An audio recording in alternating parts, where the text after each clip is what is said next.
નમસ્તે બાળમિત્રો, કેમ છો?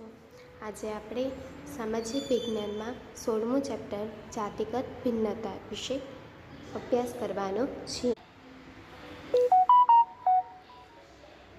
આપણા દેશમાં છોકરા અને છોકરીઓના ઉછેરમાં ક્યારેક સમાનતા તો કેટલીક વખત અસમાનતા જોવા મળે છે. છેલ્લા 2 દાયકામાં આ બાબતે જાગૃતિ ફેલાઈ છે. આ અંગે સરકાર પણ વિવિધ યોજનાઓ અને આયોજનો કરી ભેદભાવ ન થાય તેવા પ્રયત્ન કરી રહેલ છે. આપણો દેશ અનેકવિધ ભિન્નતા ધરાવતો દેશ છે. આધુનિક સમય પ્રમાણે છોકરા છોકરીઓને શિક્ષણમાં સમાન અધિકાર આપવામાં આવ્યા છે. રૂઢિગત માન્યતા પ્રમાણે આજે કેટલા વિસ્તારોમાં કન્યાઓને શિક્ષણના અધિકાર પ્રાપ્ત કરવામાં ક્યાંક મુશ્કેલી કે અગવડ પડે છે. સમાજમાં પ્રવર્તતા ભેદભાવની અસર લાંબા ગાળે સમાજ વ્યવસ્થા ઉપર થાય છે. સમાજમાં કેટલાક કુરિવાજો પ્રચલિત થાય છે. હજુ પણ કેટલી જગ્યાએ જોવા મળતા બાળ લગ્ન થવાનું એક કારણ આ ભેદભાવ છે. બાળ લગ્નના પરિણામે મોટા ભાગે મહિલાઓ આગળ શિક્ષણ મેળવી શકતી નથી અને તેના કારણે તેમનો વિકાસ રૂંધાઈ જાય છે. એની એક અસર સ્ત્રીઓના સ્વાસ્થ્ય ઉપર પડતી હોય છે. જો જાતિગત ભેદભાવ દૂર થાય તો આવી ઘણી સમસ્યાઓનું સમાધાન થઈ શકે છે. બાળમિત્રો, આપણા દેશમાં છોકરા અને છોકરીઓના ઉછેરમાં કેટલીક બાબતોમાં સમાનતા તો કેટલીક બાબતોમાં અસમાનતા જોવા મળે છે. આપણો દેશ અનેક પ્રકારની ભિન્નતા ધરાવતો દેશ છે. તમે જાણો છો, આજે છોકરા છોકરીઓને શિક્ષણની બાબતમાં સમાન અધિકાર આપવામાં આવ્યો છે. પરંતુ રૂઢિગત માન્યતા પ્રમાણે આજે પણ કેટલા વિસ્તારોમાં કેટલાક લોકો કન્યાઓને શિક્ષણનો અધિકાર પ્રાપ્ત કરવામાં મુશ્કેલી કે અગવડ પડતી હોય છે. બાળ લગ્ન થવાનું એક કારણ છોકરીઓને શિક્ષણનો સમાન અધિકાર પ્રાપ્ત કરવામાં પડતી મુશ્કેલી કે અગવડ છે. બાળ લગ્નને પરિણામે છોકરીઓ વધુ અભ્યાસ કરી શકતી નથી, તેમનો વિકાસ રૂંધાઈ જાય છે, તેમજ તેમનું સ્વાસ્થ્ય પણ કથળી જાય છે. આપણી આસપાસ સ્ત્રી અને પુરુષ ઉપરાંત નાન્યતર ભિન્નતા સ્વીકારેલ છે. સ્ત્રી અને પુરુષને સરખા કામ માટે વધારે મહેનતાણું પુરુષને અપાય છે. આ જ કામ માટે સ્ત્રીઓને ક્યારેક ઓછું મહેનતાણું ચૂકવાય છે. આવા પ્રકારનો ભેદભાવ ગુનો બને છે. આધુનિક સમયમાં મહિલાઓ બધા જ ક્ષેત્રોમાં જોવા મળે છે. તબીબ, ઇજનેર, વકીલ, વિમાન ચાલક કે આવી દરેક બાબતમાં મહિલાઓ સમાંતર રીતે કામ કરી રહી છે. બાળમિત્રો, સ્ત્રી અને પુરુષને સરખા કામ માટે વધારે મહેનતાણું પુરુષને જ અપાય છે. સ્ત્રીઓને વધારે અપાતું નથી, સમાન અપાતો નથી. આ જ કામ માટે સ્ત્રીઓને ક્યારેક ઓછું મહેનતાણું ચૂકવાય છે. આપણી આસપાસના વિસ્તારોમાં સ્ત્રીઓ અને પુરુષો ઉપરાંત નાન્યતર ભિન્નતા સ્વીકારાયેલ છે. સ્ત્રી અને પુરુષને સરખા કામ માટે વધારે પુરુષોને મહેનતાણું અપાય છે અને આ જ કામ માટે સ્ત્રીઓને ક્યારેક ઓછું મહેનતાણું ચૂકવાય છે. સ્ત્રીઓ અને પુરુષોમાંથી સમાન કામ માટે પુરુષોને વધારે મહેનતાણું આપવામાં આવે છે, જ્યારે સ્ત્રીઓને ઓછું મહેનતાણું આપવામાં આવે છે. આવા પ્રકારનો ભેદભાવ એક ગુનો છે. આધુનિક સમયમાં મહિલાઓ બધા ક્ષેત્રોમાં જોવા મળે છે. બાળમિત્રો, કયા કયા ક્ષેત્રોમાં મહિલાઓ સમાન રીતે કામ કરે છે? તો તબીબ, ઇજનેર, વકીલ, વિમાન ચાલક, સરકારી નોકરીઓ વગેરે ક્ષેત્રોમાં મહિલાઓ સમાન રીતે કામ કરે છે. જાતિગત ભિન્નતાની ખાસ અસર મોટે ભાગે તો ગામડામાં જોવા મળે છે. પ્રાથમિક શિક્ષણ સરકાર દ્વારા અપાઈ રહ્યું હોવા છતાં ક્યાંક દીકરીઓને ઉચ્ચ શિક્ષણ અપાવતી વખતે વાલીઓમાં કચવાટ જોવા મળે છે. સરકાર દ્વારા સહાયને કારણે દીકરીઓ માટે ઉચ્ચ શિક્ષણ સરળ અને સહજ બન્યું છે. બાળમિત્રો, મોટાભાગે જાતિગત ભિન્નતાઓ ગામડાઓમાં જોવા મળતી હોય છે. પ્રાથમિક શિક્ષણ સરકાર દ્વારા અપાઈ રહેલું શિક્ષણ હોવા છતાં ક્યાંક દીકરીઓને ઉચ્ચ શિક્ષણ અપાવતી વખતે વાલીઓમાં કચવાટ જોવા મળે છે. સરકાર દ્વારા સહાયને કારણે દીકરીઓ માટે ઉચ્ચ શિક્ષણ સરળ અને સહજ બન્યું છે. સરકારના સહાયના કારણે દીકરીઓ આજે ઉચ્ચ શિક્ષણ સરળતાથી મેળવી રહી છે. ભારતીય માન્યતા પ્રમાણે છોકરા છોકરીઓનો ઉછેર. વર્ષ 2001ની વસ્તી ગણતરીમાં 0થી 6 વર્ષ સુધીના બાળકોમાં છોકરા છોકરીઓની સંખ્યામાં મોટો તફાવત જોવા મળ્યો. કેટલાક સમય પહેલાં દીકરીને જન્મ પહેલાં જ મારી નાખવાને લીધે છોકરા છોકરીઓની સંખ્યામાં અસમાનતા વધુ જોવા મળી. આ માટે સરકાર દ્વારા ભ્રૂણ હત્યા વિરોધી કાયદો બનાવ્યો. ગર્ભમાં દીકરો કે દીકરીનું પરીક્ષણ પણ ગુનો છે. ભારતીય માન્યતા પ્રમાણે પોતાનો વારસો આગળ ધપાવવા માટે સંતાનમાં પુત્રને જ મહત્ત્વ આપવામાં આવતું હતું. છેલ્લા દાયકામાં સામાજિક રીતે મહિલાઓની ભાગીદારીએ આ માન્યતામાં ખૂબ મોટો પ્રભાવ ઊભો કર્યો છે. બાળમિત્રો, 2001ની વસ્તી ગણતરીમાં 0થી 6 વર્ષ સુધીના બાળકોમાં છોકરા છોકરીઓની સંખ્યામાં ઘણો તફાવત જોવા મળ્યો. કેટલાક સમય પહેલાં દીકરીઓને જન્મ પહેલાં જ મારી નાખવાને કારણે છોકરા છોકરીઓની સંખ્યામાં અસમાનતા વધુ જોવા મળતી હતી. આ માટે સરકાર દ્વારા ભ્રૂણ હત્યા વિરોધી કાયદો બનાવ્યો. ગર્ભમાં દીકરી કે દીકરો તેની ચકાસણી પર ગુનો બન્યો. ભારતીય માન્યતા પ્રમાણે પોતાનો વારસો આગળ ધપાવવા માટે સંતાનમાં પુત્રને જ મહત્ત્વ આપવામાં આવતું હતું.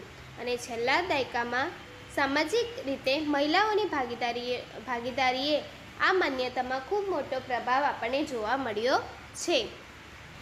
ભારતીય સમાજના લોકો પોતાનો વંશ કે વારસો જાળવી રાખવા માટે સંતાનમાં પુત્રને જ વધુ મહત્ત્વ આપતા હતા.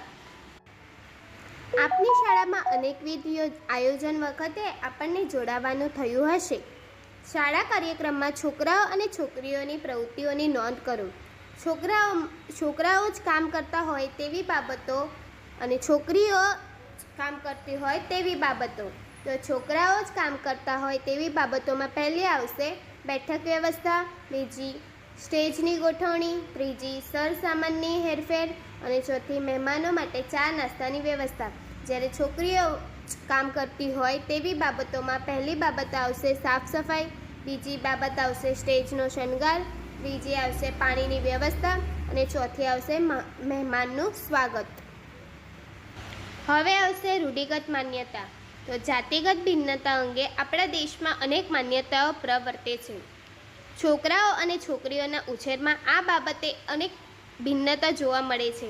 કેટલાક વિસ્તારમાં પ્રાથમિક શિક્ષણ પણ ક્યારેય પૂરું કરાવવામાં આવતું ન હતું. છેલ્લા 2 દાયકાથી પ્રાથમિક શિક્ષણ પૂર્ણ થાય એવા ખાસ પ્રયત્નો સરકાર દ્વારા કરવામાં આવે છે. સરકાર વિશેષ પ્રયત્નથી આજે આપણા સૈન્ય અને પોલીસમાં કન્યાઓની સંખ્યા વધી રહી છે. દીકરીને બહાર ભણવા કે નોકરી માટે શહેરમાં મોકલવાને બદલે પોતાના વિસ્તારમાં જ નોકરી કરાવવાનું પસંદ કરે છે. છેલ્લા કેટલાક દશકાથી વિવિધ કામમાં મહિલાઓ જોવા મળે છે. અંતરિક્ષ ક્ષેત્રે પણ મહિલાઓ જોડાતી જોવા મળે છે. કન્યાઓની સુરક્ષા અને સંરક્ષણ માટે સરકાર સતત પ્રયત્ન કરી રહી છે. રૂઢિગત માન્યતાને આધારે કહી શકીએ કે આજે પણ કેટલાક સમાજમાં કન્યાઓને ભણાવવા અંગે અનેક સવાલો સામે આવતા જોવા મળે છે. ઉચ્ચ અભ્યાસક્રમમાં કન્યાઓને ઓછી ભણાવવામાં આવે છે. આ કારણે હવે રાજ્ય સરકાર દ્વારા ઉચ્ચ શિક્ષણ માટે વિશેષ સહાય આપવામાં આવે છે. બાળમિત્રો, ભારતમાં શિક્ષણ અને રૂઢિગત માન્યતા વિશે જાણીએ તો ભારતના બંધારણે 6 થી 14 વર્ષની ઉંમરના દેશના દરેક બાળકને મફત અને ફરજિયાત શિક્ષણ આપવાનું નક્કી કર્યું છે. વળી આજના સમયમાં છોકરા છોકરીઓને શિક્ષણ પ્રાપ્ત કરાવવાનો સમાન અધિકાર આપવામાં આવ્યો છે. આમ છતાં રૂઢિગત માન્યતાને લીધે દેશના કેટલાક વિસ્તારોમાં કન્યાઓને શિક્ષણનો અધિકાર ભોગવવામાં કેટલીક અગવડો વેઠવી પડે છે. વાલીઓ તેમને પ્રાથમિક શિક્ષણ પણ પૂરા કરાવતા નથી. સમાજમાં પ્રવર્તતો આ ભેદભાવ બાળલગ્ન જેવા કુરિવાજને પ્રોત્સાહન આપે છે. બાળલગ્નોને લીધે મુખ્યત્વે કન્યાઓ શિક્ષણમાં પ્રગતિ સાધી શકતી નથી. સરકાર દરેક સ્તરે કન્યાઓને મફત શિક્ષણ અને વિશેષ સગવડો આપી રહી છે. આમ છતાં વાલીઓ પોતાની દીકરીઓને ઉચ્ચ શિક્ષણ આપવામાં કચવાટ કરે છે.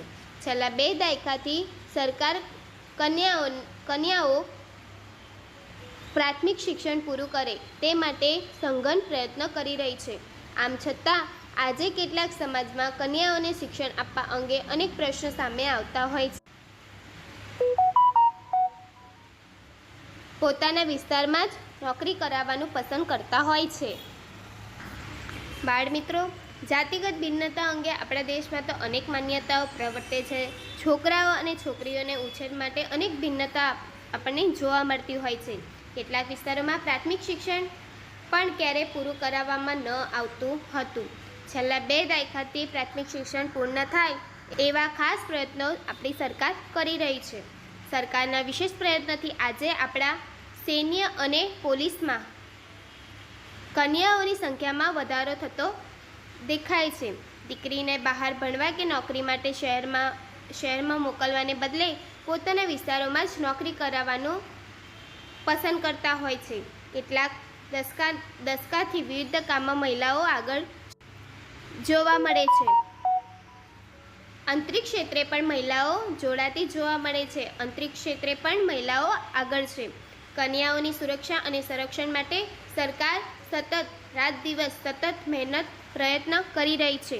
રૂઢિગત માન્યતાને આધારે આપણે કહી શકીએ કે આજે પણ કેટલાક સમાજમાં કન્યાઓને ભણાવવા અંગે અનેક સવાલો સામે આવતા જોવા મળતા હોય છે.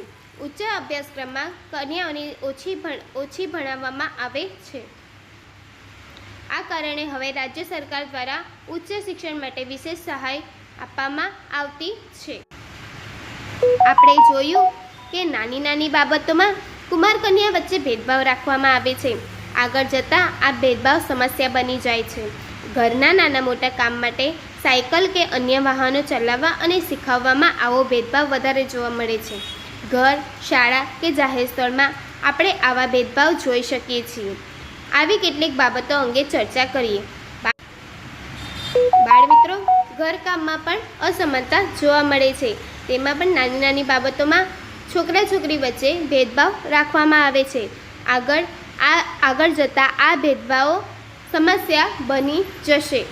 ઘરના નાના મોટા કામ માટે પણ સાયકલ કે અન્ય વાહન ચલાવવા અને શીખવવામાં છોકરા છોકરી વચ્ચે વધારે ભેદભાવ જોવા મળતા હોય છે. ઘર, શાળા કે જાહેર સ્થળમાં આપણે આવા ભેદભાવ જોઈ શકીએ છીએ. આવી કેટલીક બાબતો અંગે આપણે આજે ચર્ચા કરવાની છે. ઘરમાં જોવા મળતી કન્યાની કામગીરી અને ઘરમાં જોવા મળતી કુમારની કામગીરી. ઘરમાં કન્યાઓ કઈ કામગીરી કરતી હોય છે અને ઘરમાં કુમાર કઈ કામગીરી કરતા હોય છે તેના વિશે આજે ચર્ચા કરવાની છે. ઘરમાં જોવા મળતી કન્યાની કામગીરી, જેમાં પહેલી કામગીરી આવશે ઘરમાં સાફ સફાઈ કરવી, બીજી રસોઈ કામમાં મદદ કરવી, ત્રીજી નાના ભાઈ બહેનને રમાડવા, ચોથી કપડાં ધોવા અને પાંચમી વાસણો માંજવા વગેરે.